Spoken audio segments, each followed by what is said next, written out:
ನಾಳೆ ಡಿವೈಎಸ್ಪಿ ಆಗಿ ಚಾರ್ಜ್ ಅನ್ನ ಹರ್ಷವರ್ಧನ್ ಅವರು ತೆಗೆದುಕೊಳ್ಳಬೇಕಾಗಿತ್ತು. ಹೊಳೆನರಸೀಪುರ ಡಿವೈಎಸ್ಪಿ ಆಗಿ ರಿಪೋರ್ಟ್ ಮಾಡಿಕೊಳ್ಳೋಕೆ ಬರ್ತಾ ಇದ್ದಾಗ ಈ ದುರಂತ ಸಂಭವಿಸಿದೆ.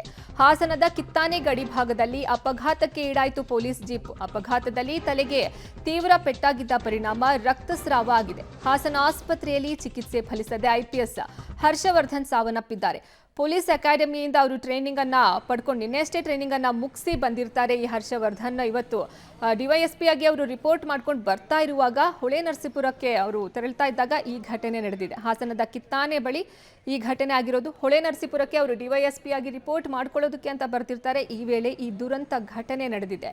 ಡಿವೈಎಸ್ಪಿ ಆಗಿ ರಿಪೋರ್ಟ್ ಮಾಡಿಕೊಳ್ಳೋಕೆ ಅವರು ಹರ್ಷವರ್ಧನ್ ಅವರು ಪೊಲೀಸ್ ಜೀಪ್ನಲ್ಲಿ ಸಾಗ್ತಾ ಇದ್ದಾಗ ಅಪಘಾತ ಸಂಭವಿಸಿದೆ.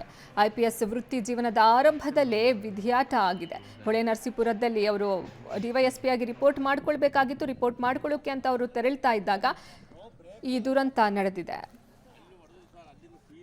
ಹರ್ಷವರ್ಧನ್ ಮತ್ತು ಮಂಜೇಗೌಡ ಅಂತ ಇಬ್ಬರು ಆಕ್ಸಿಡೆಂಟ್ ಆಗಿ ಸುಮಾರು ಸಂಜೆ 5 ಗಂಟೆ ಸಮಯದಲ್ಲಿ ನಮ್ಮ ಜನಪ್ರಿಯ ಆಸ್ಪತ್ರೆ ಬಂದಿದ್ದರು ಎಮರ್ಜೆನ್ಸಿ ವಾರ್ಡ್ಗೆ. ಅದು ಇಬ್ಬರಿಗೂ ತೀವ್ರವಾಗಿ ಏಟಾಗಿತ್ತು, ತಲೆ, ಎದೆ ಮತ್ತು ಹೊಟ್ಟೆಗೆ. ಅದರಲ್ಲೂ ಕೂಡ ಹರ್ಷವರ್ಧನ್ ಏನು ರೋಗಿ ಇದ್ದಾರೆ, ಅವರಿಗೆ ತೀವ್ರವಾಗಿ ತಲೆಗೆ, ಎದೆಗೆ, ಹೊಟ್ಟೆಗೆ ಏಟಾಗಿತ್ತು.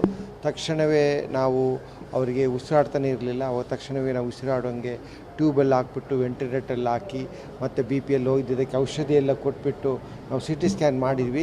ಅದರ ಪ್ರಕಾರ CT ಸ್ಕ್ಯಾನ್ ಪ್ರಕಾರ ನಮ್ಮ ನ್ಯೂರೋಸರ್ಜನ್ನು ನೋಡಿದ್ದಾರೆ, ಜೊತೆಯಲ್ಲಿ ನಮ್ಮ ಇಂಟೆನ್ಸಿವಿಸ್ಟು ನೋಡಿದ್ದಾರೆ, ನಮ್ಮ ಫಿಸಿಷಿಯನ್ ಎಲ್ಲರೂ ನೋಡಿದ್ದಾರೆ.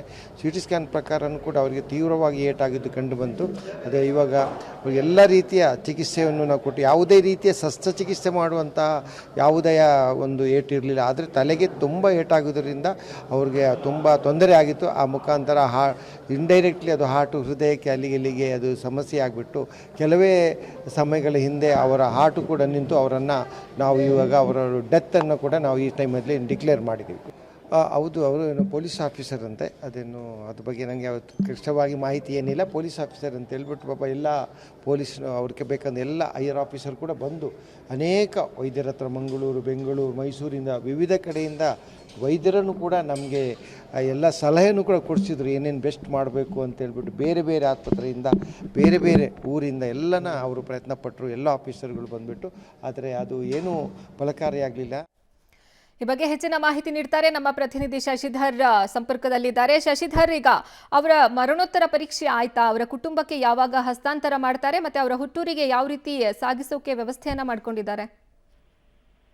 ಅರ್ಪಿತಾ, ನಿಜಕ್ಕೂ ಇದೊಂದು ದುರಂತ ಘಟನೆ ಅಂತ ಹೇಳ್ಬೋದು. ಕೆಲ ದಿನಗಳಿಂದ ಇಷ್ಟೇ ಟ್ರೈನಿಂಗ್ ಅನ್ನ ಮುಗಿಸಿ ಇಂದು ಕರ್ತವ್ಯಕ್ಕೆ ಹಾಜರಾಗಿ ರಿಪೋರ್ಟ್ ಮಾಡ್ಲಿಕ್ಕೆ ಬರ್ತಿದ್ದಂತಹ ಏನು IPS ಅಧಿಕಾರಿ ಸಾವನ್ನಪ್ಪಿರ್ತಕ್ಕಂಥದ್ದು. ಈ ಸಾವು ನಿಜಕ್ಕೂ ಒಂದು ಘೋರ ದುರಂತ ಅಂತ ಹೇಳುವುದು. ಯಾಕಂದ್ರೆ ಚಾಲಕನ ಅಜಾಗರೂಕತೆ ಅಂತೇಳಿ ಈಗಾಗಲೇ FIR ದಾಖಲಾಗಿದೆ. ಆದ್ರೂ ಸಹ ತೀವ್ರವಾಗಿ ಪೆಟ್ಟಿದ್ದಂತಹ ಏನು IPS ಅಧಿಕಾರಿ ಹರ್ಷವರ್ಧನ್ ಅಂದ್ರೆ ಅವರು ಖಾಸಗಿ ಆಸ್ಪತ್ರೆಯಲ್ಲಿ ಚಿಕಿತ್ಸೆ ಫಲಕಾರಿಯಾಗಿದೆ, ಈಗ ಸಾವನ್ನಪ್ಪಿದ್ದಾರೆ. ಈಗಲೂ ಸಹ ಆಸ್ಪತ್ರೆಯಲ್ಲಿ ದಕ್ಷಿಣ ವಲಯ IGP ಆದಂತಹ ಬೋರ್ಲಿಂಗ, SP ಆದಂತಹ ಮೊಹಮ್ಮದ್ ಸುಜಾವತರು ಸಹ ಈಗಲೂ ಸಹ ಇಲ್ಲೇ ಏನು ಆಸ್ಪತ್ರೆಯಲ್ಲಿ ಬಿಟ್ಟುಬಿಟ್ಟಿದ್ರೆ. ಅವರ ಕುಟುಂಬಸ್ಥರಿಗೆ ಆಗಲೇ ಮಾಹಿತಿಯನ್ನು ಸಹ ನೀಡಿದ್ರೆ. ಅವರ ಕುಟುಂಬಸ್ಥರು ಬರುವುದು ಬೆಳಗ್ಗೆ ಆಗುತ್ತೆ. ಹಾಗಾಗಿ ಏನು ಈಗ ಖಾಸಗಿ ಆಸ್ಪತ್ರೆ ಇರ್ತಕ್ಕಂತಹ ಪಾರ್ಥಿವ ಶರೀರ ಏನಿದೆ ಅದನ್ನ ಆ ಸರ್ಕಾರಿ ಆಸ್ಪತ್ರೆಯ ಶವಗಾರಕ್ಕೆ ರವಾನೆ ಮಾಡ್ಲಿಕ್ಕೆ ಎಲ್ಲಾ ರೀತಿಯ ಸಿದ್ಧತೆಯನ್ನ ಮಾಡ್ಲಿಕ್ಕೊಳ್ಳಾಗ್ತದೆ. ಅದಾದ ನಂತರ ಮರಣೋತ್ತರ ಪರೀಕ್ಷೆ ನಡೆಸಿ ಅವರ ಕುಟುಂಬಸ್ಥರಿಗೆ ನಾಳೆ ಬೆಳಗ್ಗೆ ಹಸ್ತಾಂತರವನ್ನ ಮಾಡ್ಲಿಕ್ಕೆ ಈಗಾಗಲೇ ಪೊಲೀಸರಿಗೆ ಎಲ್ಲಾ ರೀತಿಯ ತಯಾರನ್ನ ನಡೆಸಿರ್ತಕ್ಕಂಥದ್ದು. ಆದ್ರೆ ನಿಜಕ್ಕೂ ಏನು ಇಂದು ಮೈಸೂರಿನಿಂದ ಹೊಳೆನರಸೀಪುರಕ್ಕೆ ಬರ್ಬೇಕಾಗಿತ್ತು ಅವರು ಕರ್ತವ್ಯಕ್ಕೆ. ಅದಕ್ಕೂ ಮುಂಚೆ ಜಿಲ್ಲಾ ಪೊಲೀಸ್ ವರಿಷ್ಠಾಧಿಕಾರಿಗಳಿಗೆ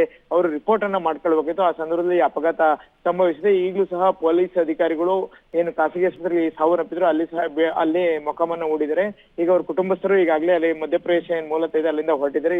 ಅವರು ಬಂದ ಬಳಿಕ ಈಗ ಆ ಮರಣೋತ್ತರ ಪರೀಕ್ಷೆ ನಡೆಸಿದ್ರೆ, ಮರಣೋತ್ತರ ಪರೀಕ್ಷೆ ನಡೆಸಿದ ಬಳಿಕ ನಾಳೆ ಬೆಳಗ್ಗೆ ಅವರ ಕುಟುಂಬಸ್ಥರಿಗೆ ಏನು ಶವವನ್ನ ಹಸ್ತಾಂತರ ಮಾಡಾಗುತ್ತೆ. ಅದಕ್ಕೆ ಬೇಕಾದಂತಹ ಎಲ್ಲ ರೀತಿಯ ಸಿದ್ಧತೆಗಳನ್ನ ಈಗಾಗಲೇ ಅವರು ನಡೆಸಿರ್ತಕ್ಕಂಥದ್ದು. ಅರ್ಪಿತಾ, ಧನ್ಯವಾದ ಶಶಿಧರ್ ನಿಮ್ಮೆಲ್ಲ ಮಾಹಿತಿಗಾಗಿ.